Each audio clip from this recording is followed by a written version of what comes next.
Bismillahirrahmanirrahim. Assalamualaikum warahmatullahi wabarakatuh. Baiklah ananda semuanya, apa kabar? Mudah-mudahan dalam keadaan sehat walafiat. Di hari ini kita sudah bertepatan pada tanggal 29 Zulhijjah 1441 Hijriah. Tidak terasa bahwasannya besok kita hari Kamis sudah bertepatan dengan bulan 1 Muharram 1442 Hijriah.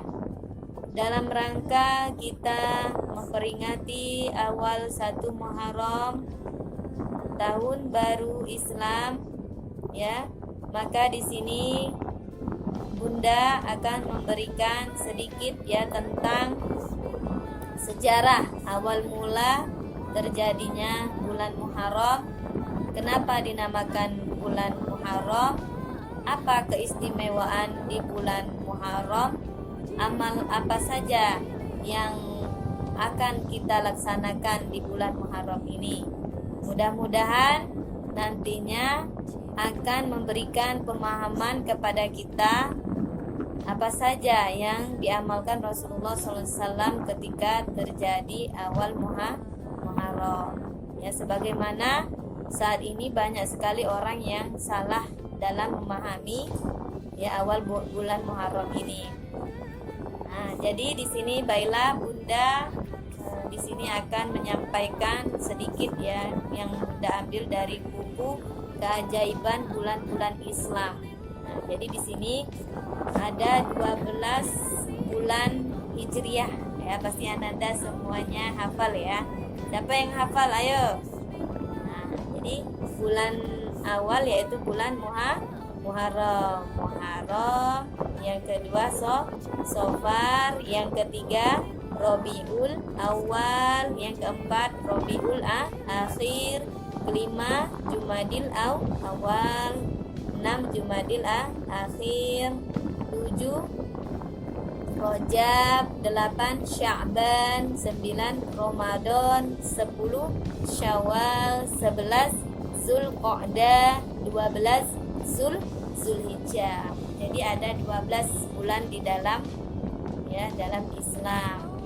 Di sini ada sebuah dalilnya kenapa ada 12 bulan, ada di surat At-Taubah ayat 36. Nah, di sini Bunda akan membacakan ayatnya.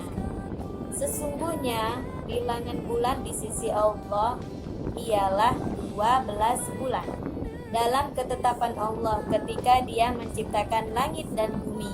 Di antaranya ada 4 bulan yang suci. Itulah ketetapan yang lurus, maka janganlah kamu menganiaya diri pada bulan yang 4 itu, dan perangilah kaum musyrik sebagaimana mereka memerangi kamu. Ketahuilah bahwa Allah beserta orang-orang yang bertakwa. Jadi 12 bulan itu ada di dalam Al-Qur'an. Terdapat di dalam surat At-Taubah ayat 36. Nah, di sini ada 4 bulan yang disebut dengan bulan haram.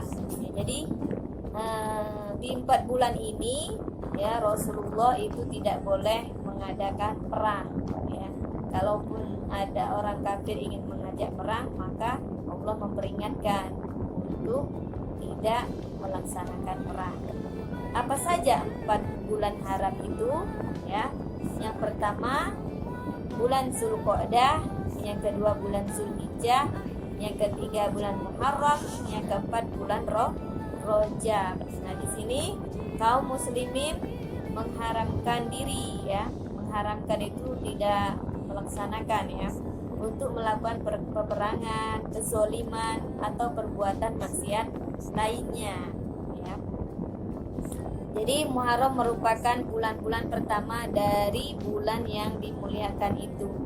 Jadi 4 bulan yang haram itu Allah memuliakan, sampai-sampai kita tidak boleh berbuat maksiat atau berperang. sekarang kita membuka penamaan bulan Muharram. Kenapa bulan Muharram itu dinamakan bulan Muharram? Nah, jadi bulan Muharram itu berasal dari bahasa Arab yang katanya berasal dari haroma, ya, yang artinya melarang sesuatu. Jadi antonim atau lawan katanya menyuruh,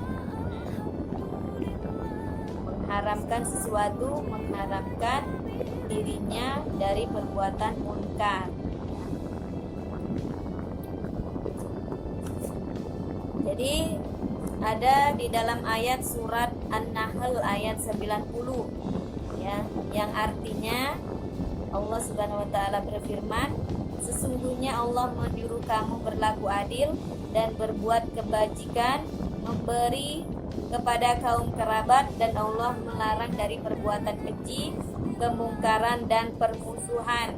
Dia memberi pengajaran kepadamu agar kamu dapat mengambil pelajaran. Jadi di ayat ini ya, Allah menyuruh kita berbuat kebajikan dan melarang kita berbuat keji atau kemungkaran, apalagi bermusuh-musuhan. Istilah haram juga ya di sini bahwasannya yaitu tadi dilarang untuk berperang.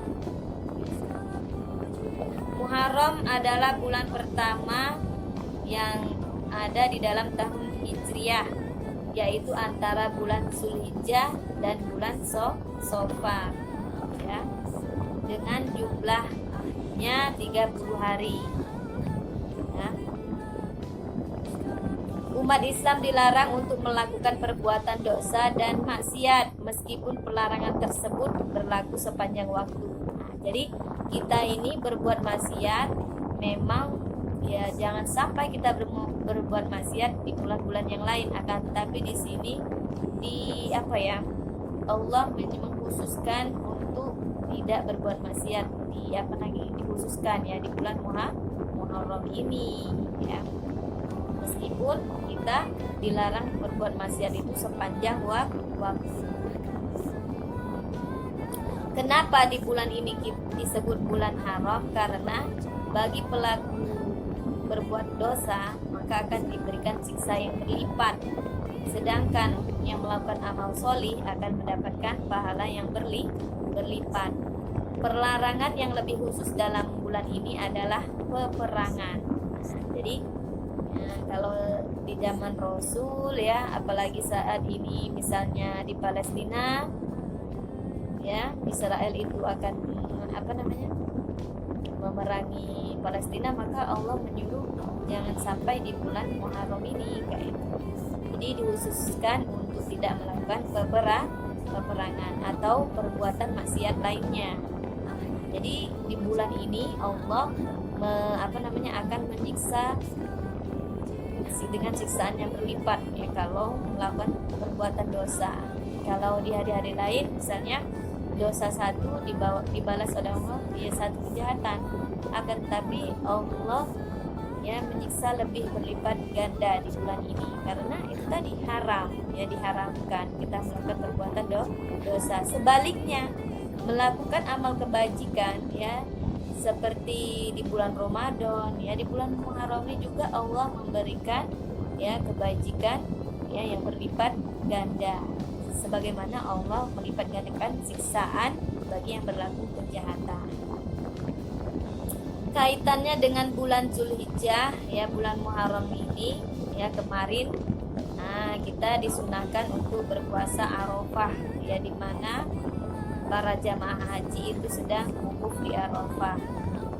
Dan di bulan Zulhijjah juga itu banyak jamaah haji sedang melakukan manasik haji ya, dengan khusyuk mereka meminta ampunan kepada Allah ya, dan meminta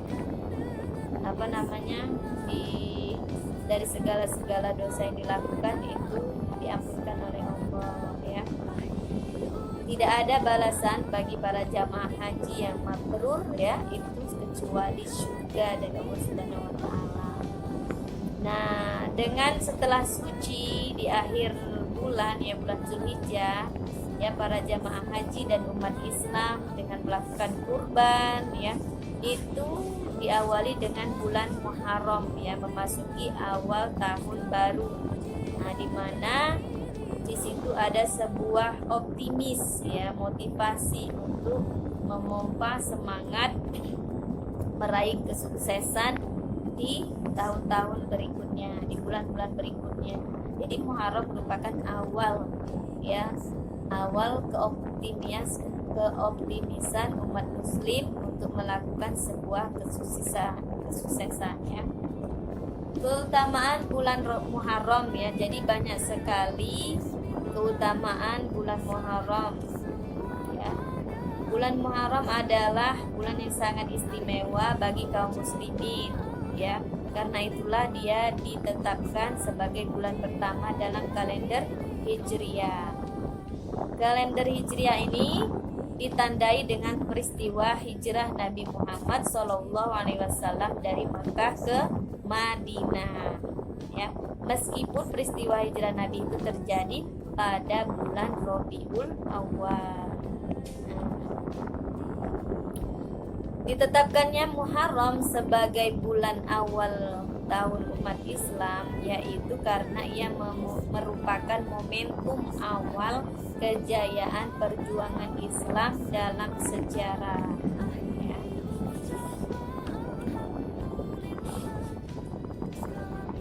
Apa saja keistimewaan atau keunikan yang ada di dalam bulan Muharram ini, yaitu, ya, yang dalam sebuah riwayat keistimewaan bulan Muharram ini tepat pada tanggal 10 Muharram atau yang disebut dengan hari Asyura, ya, di mana orang-orang Yahudi Nasrani itu juga mengistimewakan, ya, tanggal 10 Muharram ini atau hari Asyura.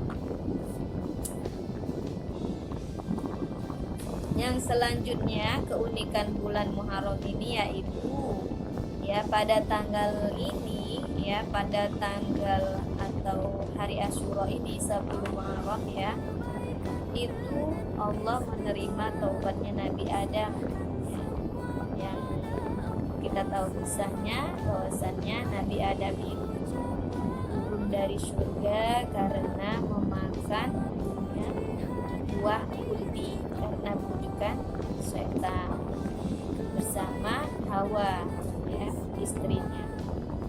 Di tanggal ini karena Nabi Adam melakukan taubatan nasuha, ya, menafaskan doa Rabbana zalamna anfusana wa illam taghfir lana wa tarhamna lanakunanna minal khasirin, ya. Itu juga doanya Nabi Adam, ya. Di tanggal ini Allah menerima taubatnya Nabi Adam. Nah, yang selanjutnya Allah mengangkat Nabi Idris ke langit, terus mendaratkan kapal Nabi Nuh di Jabal Jud, ya, menyelamatkan Nabi Ibrahim dari kobaran api, membebaskan Nabi Yunus dari ikan nun, mengampuni Nabi Daud atas dosa-dosanya, mengabulkan doa Nabi Musa dan Harun. Nah, jadi orang-orang Yahudi itu percaya mengistimewakan hari Asyura ini ketika Nabi Musa itu Allah selamatkan dari kejaran Fir'aun. Itu di tanggal ini 10 Muharram Asyura ini, ya.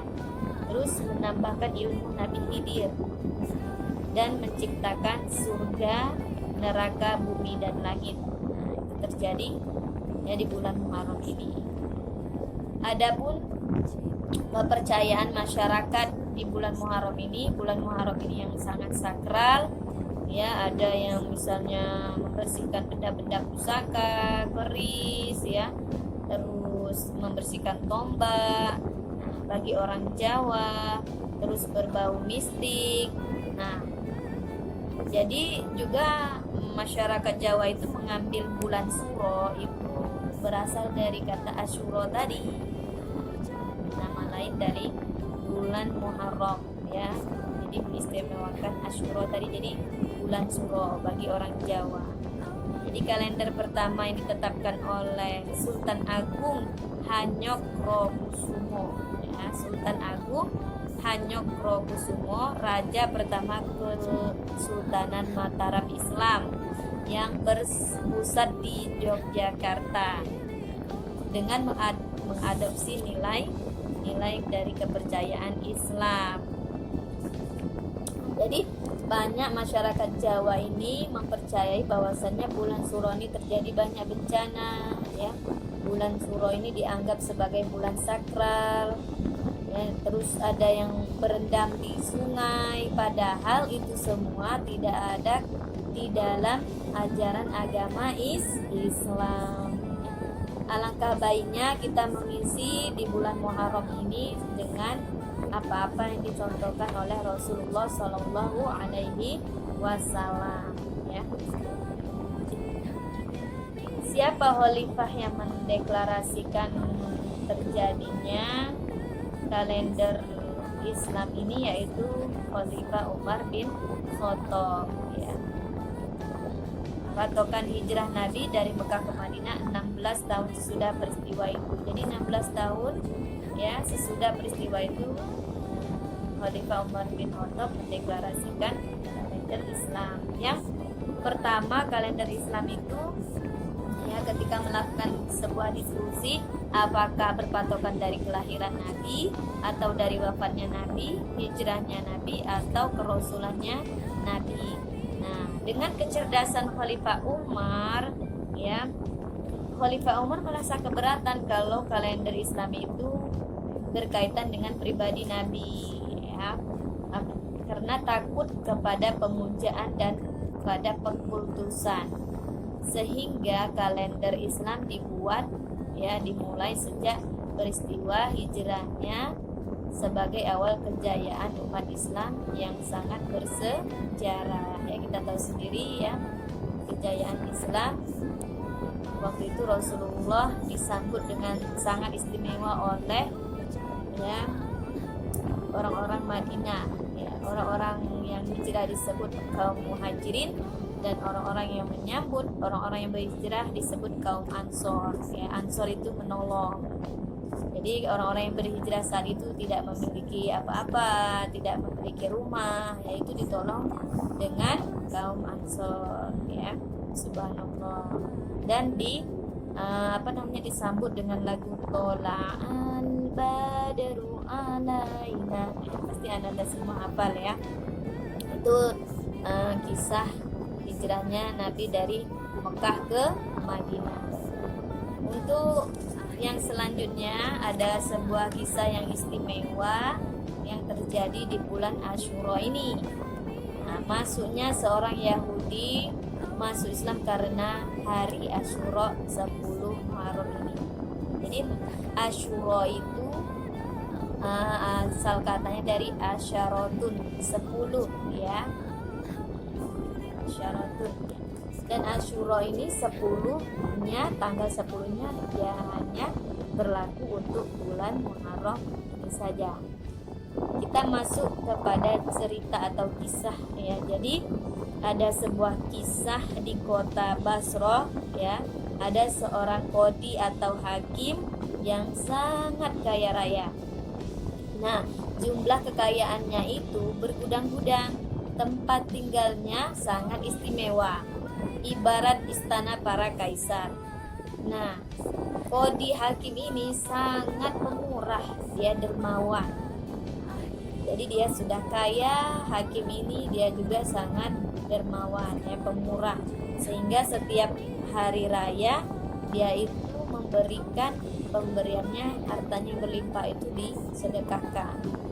Namun pada tanggal 10 Muharram, ya, tepatnya hari Asyura itu yang dicanangkan sebagai hari raya anak-anak yatim.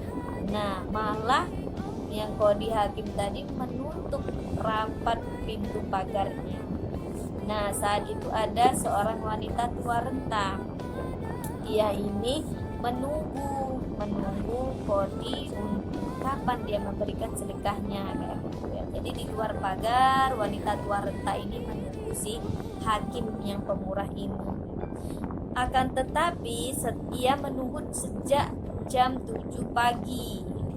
Karena dia berjanji kepada anaknya bahwasannya ya orang tua renta ini akan membawakan makanan sehingga nanti anaknya akan kenyang. Nah, terus karena semangatnya ibunya yang tua renta ini supaya anak-anaknya kenyang, ya dia semangat pergi ke tempat kerajaan atau tempat si Kodi yang luar biasa ini, rumahnya yang istimewa ya seperti istana. Jadi orang tua renta ini mempunyai 2 orang anak yang lebih besar, ya, yang lebih besar, dan ada yang kecil. Harus ditanggung nasibnya karena ayah mereka sudah meninggal setahun yang lalu. Keduanya ikut berpuasa seperti ibunya, sampai-sampai mereka itu dalam keadaan gemetar. Jadi 10 Asyura ini memang disunahkan untuk berpuasa. Jadi 2,5 jam ibu itu menunggu di depan pintu gerbang. Lalu ada pengawalnya keluar. Katanya pengawal itu ada perlu apa ibu? Menjawab, saya punya 4 anak yatim katanya. Sekarang kan hari Asyura, harinya hari raya anak-anak yatim. Jadi saya mau minta sedekah, kata ibu yang tua renta ini kepada pengawal Kodi tadi ya. Lalu dengan serta merta pengawal itu menutup rapat pintu pagarnya. Kata pengawal tadi, kalau urusan sedekah itu Tuan Kadi yang mengatakan, nanti saja kata pukul 1 siang datang lagi kemari. Lalu ibu-ibu ya dengan sedih ya pulang ke rumahnya. Di ambang pintu 2 anak kecil ya, masing-masing berusia 3 dan 4,5 tahun lari mendatangi ibunya. Jadi dengan wajah yang gembira tapi pucat pasi, ibunya itu ya memberikan semangat bahwasanya ya dia belum bisa membawakan apa-apa untuk anaknya. Mereka duduk di sudut kamar sambil terisak-isak lapar ya. Kasihan sekali anak yatim itu. Ternyata tidak 1 jam ia harus bermandi terik matahari. Waktu zuhur sudah berlalu, asar telah terlewati. Menjelang pukul 5, tatkala seorang pengawal itu muncul ke arahnya, ada perlu apa? Perempuan itu bertanya geram. Ibu itu menjawab dengan cemas, saya dijanjikan Tuan Kadi untuk datang kemari selepas zuhur. Katanya beliau mau memberikan sedekah kepada saya buat anak-anak yatim yang saya tanggung. Kata seorang Yahudi itu, apa gerangan yang telah menyusahkan hati ibu? Katanya, iya, saya ini seorang janda mempunyai 4 anak yatim. Katanya mempunyai anak yang yatim. Nah, pada hari ini kan adalah hari Asyura. Barang siapa yang bersedekah pada hari ini akan dihapuskan semua dosanya oleh Tuhan, kata orang tua ini tadi. Jadi si Yahudi ini tertarik karena lantaran menurut riwayat Yahudi, Asyura adalah diselamatkannya Nabi Musa dari kejar Fir'aun. Terus kata ibu tadi juga, bagi siapa yang ikhlas menolong anak-anak yatim, mereka akan diberdaya dan bakal menjadi penghuni surga. Lalu makin tertariklah si Yahudi tadi dan bertanya kepada ibu, apa yang engkau butuhkan? Kata ibu itu tadi, katanya, lalu saya hanya membutuhkan cuma sepotong roti, sekerat daging dan sedikit gula untuk anak-anak saya. Dia tunggu sebentar, akan kuberikan yang engkau perlukan. Lalu ibu itu senang. Nah, kata yang Yahudi tadi, kembali lagi ya, kalau misalnya ya, kebutuhan ibu ini sudah habis, saya akan menjamin kebutuhan ibu dari hari ini sampai seterusnya, insya Allah ya. Nah, lalu ibu itu pulang ke rumahnya dengan senang hati.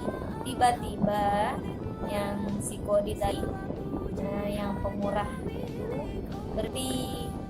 bermimpi di malam hari.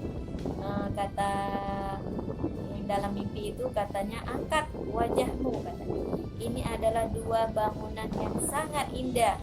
Sebuah bangunan yang terbuat dari batu emas, batu bata yang terbalut dari emas, dan sebuah lagi dari batu yakut yang berkilauan. Masya Allah.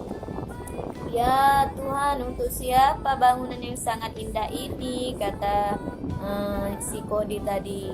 Terdengar jawaban, semua ini bangunan ini untuk kamu, andaikan kamu mau memenuhi kebutuhan janda tua tadi siang datang ke rumahmu. Kini bangunan itu telah dimiliki seorang Yahudi. Itu dalam mimpi seorang si Kodi tadi, ya. Lalu dia amat menyesal, kenapa tadi siang saya tidak memberi makanan untuk ibu tua renta tadi. Lalu datanglah dia ke si Yahudi, katanya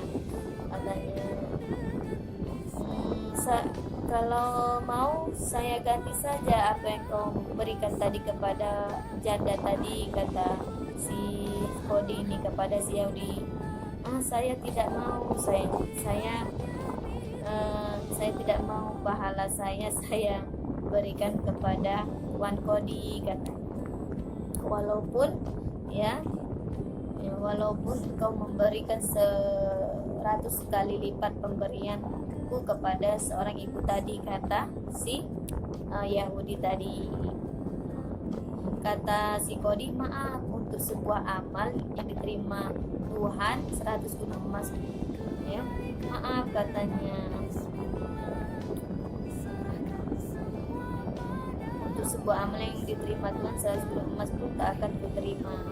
Tetapi engkau orang Yahudi, kata si Kodi tadi, amalmu pasti ditolak, engkau hanya akan dapat ganjaran dunia, bantah Tuan Kodi.